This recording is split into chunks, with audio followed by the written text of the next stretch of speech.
A scream tore through the Arizona desert night. "It's too big. I can't bear it," Neol cried out, her voice sorrow, her tall, powerful body trembling on the hastily laid bed of dry hay in the wooden cabin.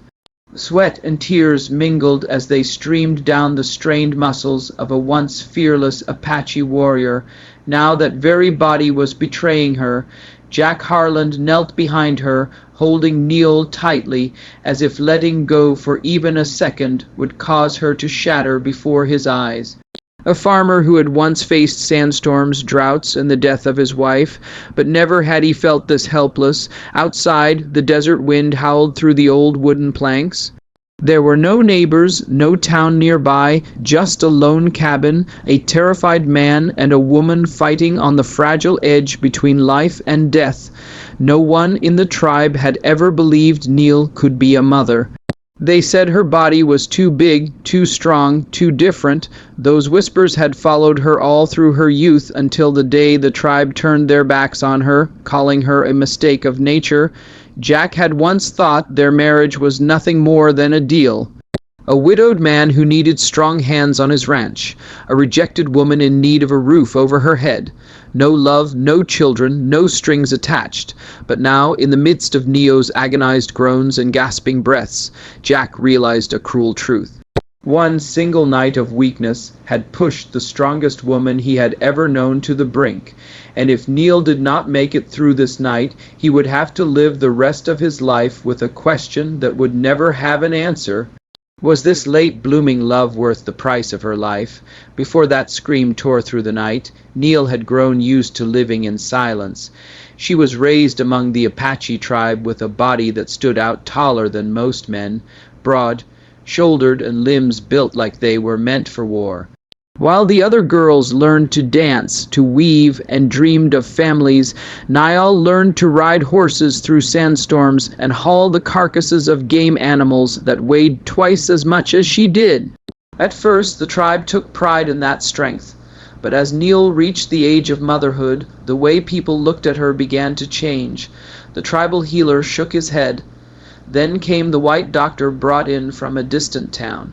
The conclusion was brutally identical: narrow pelvis. Childbirth would be extremely dangerous. She could die on a bed of hay, he said, as if he were talking about the weather.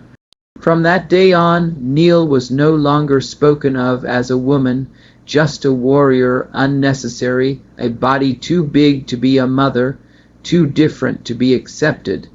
She left the tribe on a morning with no goodbyes, just a horse, a bag of belongings, and whispers trailing behind her.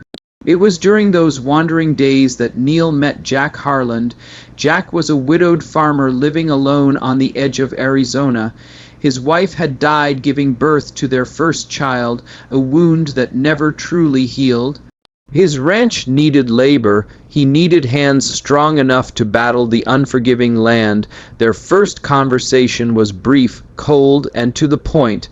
"I'm not looking for a wife," Jack said. "I'm not looking for a husband," Neol replied. They married like signing a survival pact. No ceremony, no promises of love, no dreams of children, just two people cast aside by life, leaning on each other to make it through. Jack made it clear from the beginning. His voice low and firm. "My wife died in childbirth. I don't want that to happen again. I just need someone strong beside me. I don't want children." Neol nodded to her. That was not a loss. It was only a confirmation of what she had always known. This body was not made to be a mother. The first few months passed quietly. They worked side by side, spoke little, and never touched the painful memories that haunted them. Two closed-off souls, believing that this agreement would shield them from being hurt once more. But some cracks, no matter how deeply buried, are only waiting for the day they break open. That night arrived quietly, like every other night on the Arizona frontier. The wind whispered low through wooden fences. A thin moon hung in the cloudless sky. The ranch lay still in the kind of silence Jack Harland had grown used to ever since the day his wife died in this very bed. It was the anniversary of her death. Jack drank more than usual. The bottle of whiskey slowly emptied while memories poured in. The image of the woman from years ago returned with brutal clarity.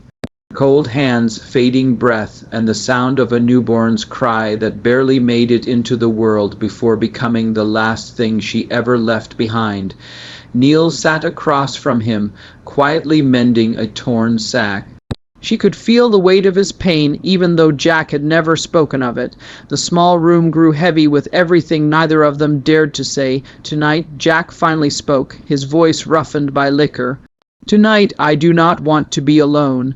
Neol looked up. The oil lamp cast her face in a warm glow, calm but wary. "We made it clear," she said slowly. Jack lowered his head, hands clenched tight. When he looked up again, the logic of a cautious man was gone from his eyes, replaced by the fragility of someone terrified of being alone. "Just one night," he said. "Let me forget. Let me not remember." Neil stood, taking a step back. She understood that feeling. She had lived with it her entire life, but the fear inside her ran just as deep. The doctor said. Jack added quickly, as if trying to convince himself, almost impossible to get pregnant. "There will be no consequences." That sentence hung in the air, more dangerous than any blade.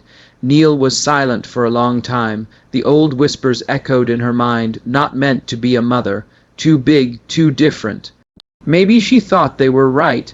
Maybe this body truly could not bring life into the world, and in that single moment, a moment where both believed they were safe, Neil nodded. No promises, no love, just two bare souls trying to patch the emptiness inside with fleeting closeness. The oil lamp dimmed. Darkness swallowed the room. Jack did not know that on the very night he tried to escape his loneliness, he had unknowingly planted the seed of his greatest fear. And Neil did not know that the first time she allowed herself to let down her guard was the exact moment fate began to demand its price. That morning arrived slower than usual. Neol stood in the middle of the ranch yard, desert wind whipping through her long, sweat-soaked black hair. She bent over and dry, heaved by the wooden fence, both hands gripping a post as if the ground beneath her were tipping. This feeling was not just exhaustion, it was not just stomach pain, it ran deeper, heavier, and more terrifying. When Neil placed a hand on her stomach, she knew no need for a healer. No need for confirmation. The body once called incapable of giving birth was now carrying a life inside it. Jack returned from the stables and found her standing there in silence, her face stone cold. When Neo looked up at him, her eyes no longer held their usual calm, but something sharper, laced with anger and dread. "You said there would be no consequences," she said, her voice low but trembling. "You said the doctor said it was almost impossible." Jack froze. What came next hit him like a hammer to the chest. "I am pregnant." Silence fell over the ranch. The wind stopped blowing. The birds stopped singing. All Jack could hear was the pounding of his own heart in his ears. "No doubt it can't be," he stammered. "They said, 'Be quiet.' Neol cut him off. 'You gambled with my life for one night of weakness.'" She stepped forward, each movement heavy, as if crushing all the whispered doubts of her tribe beneath her feet. "I told you from the beginning I could die giving birth." Jack backed away, then suddenly dropped to his knees on the hard ground. A man who had never yielded to drought or poverty now trembled like a child. "I was wrong," he said, voice cracking. "I was selfish. I only thought about my own loneliness." Neil closed her eyes. In that moment, the image of Jack's late wife flashed through her mind. Another woman who had not survived the birthing bed. "I am scared," Neil whispered, each word cutting like a blade. "I am scared I will die like she did and you will be standing there again, helpless." Jack looked up at her, tears falling freely. "If there is anything I can do to make this right, I will do it. Even if it costs me my life." Neol looked at him for a long time. The anger was gone. All that remained was one naked truth. The road ahead had no way back. And from that moment on, their arrangement of survival was over. In its place began a journey of life and death where both of them would have to face the greatest fear of their lives. "Thank you so much for being here." If you like the story, comment 1. They left the ranch before the sun rose. Jack tightened the saddle straps in silence, his callous hands trembling slightly. Neol climbed onto her horse more slowly than usual. The body that once endured sandstorms without faltering now betrayed her with sudden waves of dizziness, as if the desert itself were testing her final limits. 2 days across a land devoid of human life. By day, the Arizona sun poured fire from above, scorching every breath. By night, the cold wind sliced through their skin, forcing Neol to curl beneath a thin blanket. Jack stayed close, never letting her out of his sight. Each time, she let out a faint groan of pain. His heart clenched like it was being squeezed in a vice. Once Neol nearly fell from her horse. Jack had to catch her, wrapping his arms tightly around her tall frame. For the first time, he felt clearly and painfully that her strength was no longer enough to protect herself. When the town appeared on the horizon, Neol was nearly spent. The doctor, there was an old man with silver hair, someone who had seen enough death to stop sugarcoating it. He examined Neol for a long time, his face growing heavier with each passing minute. Jack waited outside, cold sweat soaking through his shirt despite the room not being warm. Finally, the doctor pulled off his gloves and let out a deep sigh. "She is pregnant," he said, "and just like the warnings before, this birth will be extremely dangerous." Jack held his breath. "What are the odds she survives?" he asked, voice dry and hoarse. The doctor looked him in the eye, unflinching. 50/50. That number dropped into the room like a sentence passed down by a judge. "She needs absolute rest," the doctor continued. "No long rides, no heavy work. If she becomes exhausted or under stress, she could lose both herself and the child." Jack nodded, even as his throat closed up tight. From that day on, they stayed in town. Jack took on every job he could find, hauling crates, fixing stables, lifting rocks, anything to pay for medicine and a place to sleep. By day, he worked himself to the bone. By night, he returned to Neol's side, wiping sweat from her brow, listening to every breath, as if it were the fragile thread keeping her tied to life. Neol watched him during those sleepless nights. Her heart gripped by a fear she had never known, not the fear of pain, but the fear that she would not have enough time to forgive, and in that unforgiving desert, they both understood. From this moment on, every passing day was a gift, and could also be their last. The next 7 months did not feel like time passing. They felt like layers of sand piling onto Neol's chest, each day heavier, harder to breathe, and impossible to shake off. She lay on a rickety wooden bed in their small rented room, with just enough light slipping through the narrow window to tell day from night. Her belly grew so quickly it frightened even her. The body that had once been the pride of an Apache warrior had become a battlefield, where each dull contraction reminded her that the life inside was demanding its place. Some nights Neol clenched her teeth to keep from crying, not because of the pain, but because fear had found its way into her bones. She had once accepted the idea of dying in battle, but dying in childbirth was a different kind of terror. Jack stayed by her side every day. In the morning, he left before the sun rose. In the evening, he returned with bloodied hands and a sweat-soaked back. But no matter how exhausted he was, he never sat down until he had made sure Neol had eaten, taken her medicine, and was in just a little less pain. There were moments when the pain hit so hard it curled Neol's body into itself. Jack would rush to grab her hand, holding it tight like if he let go, she would slip away from this world. "Do not let go." Neol whispered on one rare rainy night. "I am here." Jack answered, his voice rough. "I am not going anywhere." But when Neol slept, Jack sat alone by the window, staring down at the empty street. He remembered the look in his late wife's eyes before she died, that same fearful look, and each night he asked himself how deeply he had repeated his past mistake. One night Neil spoke softly, barely above a breath. "If I do not make it, do not hate the baby." Jack turned to her, heartbreaking. "Do not say that." He whispered, "You will live, you have to." But Neol knew. Her body was being torn from the inside out by the very child it carried. Every movement made her gasp for breath. Every passing day was a roll of the dice. Those 4 months held no heroics, only the kind of patience that wears the soul thin. Only love shone through the simplest act staying, and when the first wave of pain struck, signaling that the day had come, they both understood the waiting was over. All that remained now was a raw and simple truth. To survive or lose everything, the pain came at midnight, no warning, no time to prepare. Neil jolted awake with a gasp caught in her throat, both hands instinctively clutching her belly. A violent contraction tore through her body so strong it pulled a scream from her lips she did not even recognize as her own.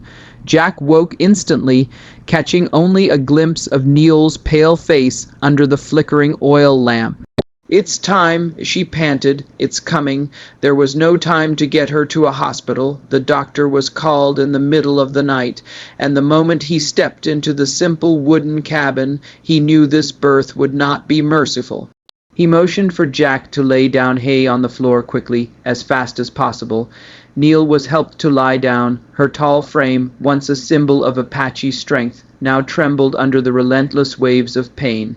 Sweat poured from her like rain, soaking her hair and the back of her shirt. Another contraction hit more brutal than the last. "It's too big. I can't bear it." Neol's scream tore through the desert night, hoarse and raw. She arched her body, nails digging into the hay as if clinging to the last thread of life. Jack knelt behind her, arms wrapped around her shaking body. He pressed his forehead to her back, his voice trembling with fear and fierce determination. "Look at me," he said, breathless. "You can do this. You are the strongest warrior I have ever known." Neol shook her head, tears spilling from her eyes. "I can't do this." The doctor shouted louder than the wind howling outside. "Do not give up. I see the baby's head. When the next wave hits, you have to push." The next pain came like a storm. Neol screamed, summoning every ounce of strength left inside her. The strength of a woman once called too big, too different, unfit to be a mother. Jack held her tightly, whispering non-stop in her ear like an anchor to her soul.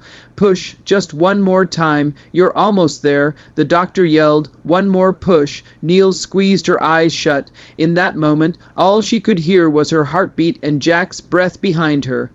She gathered everything she had left and pushed one final time like a warrior delivering her last blow. And then a cry rang out, thin, weak, but alive, so achingly alive. The room fell silent for an impossible second. Jack broke down in tears. The doctor let out a breath of relief, and Neol, the woman the world had once doubted, lay there, spent tears streaming down her face. But alive, dawn rose slowly over the Arizona frontier. The first light of day slipped through the wooden window frame, touching a room still heavy with the scent of sweat, medicine, and fear that had just passed. Neol lay still on the bed of hay, her body drained, but her breathing finally steady, resting on her chest. A tiny life stirred softly, warm, real, alive. The baby girl let out a faint cry, then slowly settled. The doctor smiled and carefully placed the child into Neol's arms. She looked down, her eyes red and swollen. The woman once called too big, unfit to be a mother, now trembled for the opposite reason, because she was still alive, and because her child was here. Jack sat beside her, his callous hands covering his face. When he finally looked up, the tears could no longer be held back.